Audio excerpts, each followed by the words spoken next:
Hello বন্ধুরা, আশা করি সবাই সুস্থ আছেন, ভালো আছেন। আমার চ্যানেলে নতুন আরেকটি ব্লগে আপনাদের স্বাগত জানাই।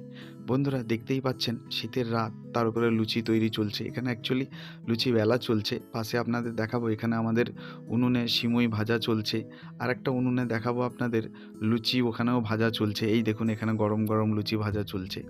এবারে আপনাদের একটা কথা বলি বন্ধুরা, আমরা তো বিশেষ করে গ্রামে থাকি। গ্রামের দিকে আমাদের গ্যাসের ব্যবহারটা একটু কম হয়, কারণ আমাদের গ্রামের দিকে প্রচুর পরিমাণে কাঠ পাওয়া যায়, যার জন্য প্রায়ই উনুনে ব্যবহার করা হয়। আর আমার এটা ব্যক্তিগত মত, উনুনের তৈরি করা খাবারের একটু স্বাদটা ভালো হয়। যাই হোক, কার কী মতামত একটু জানাবেন।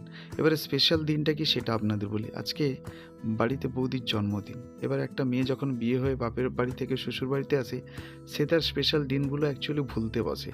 তাই আমাদের শ্বশুরবাড়ির পক্ষ থেকে যতটা সম্ভব সেলিব্রেট করার চেষ্টা করা হয়েছে। এখানে দেখতে পাচ্ছেন পনিরের তরকারি হয়েছে। মেনু বিশেষ হয়নি, কিন্তু নিরামিষের উপরেই সব কিছু করা হয়েছিল। এটা হচ্ছে আমাদের বার্থডে কেক। এবারে গ্রামের দিকে তো খুব একটা ভালো বড় কেক পাওয়া যায় না। এটা একটা পিস্তা ফ্লেভার নিয়ে আসা হয়েছিল। আমাদের বাড়ির কাছে একটা দোকান করেছে ফুড ফিউশন নামে। মোটামুটি গ্রামের দিকে খুব হাই-ফাই না হলেও মোটামুটি ভালোই কেক পাওয়া যায়। দামটাও বেশি নেয়নি, ৳200 নিয়েছিল।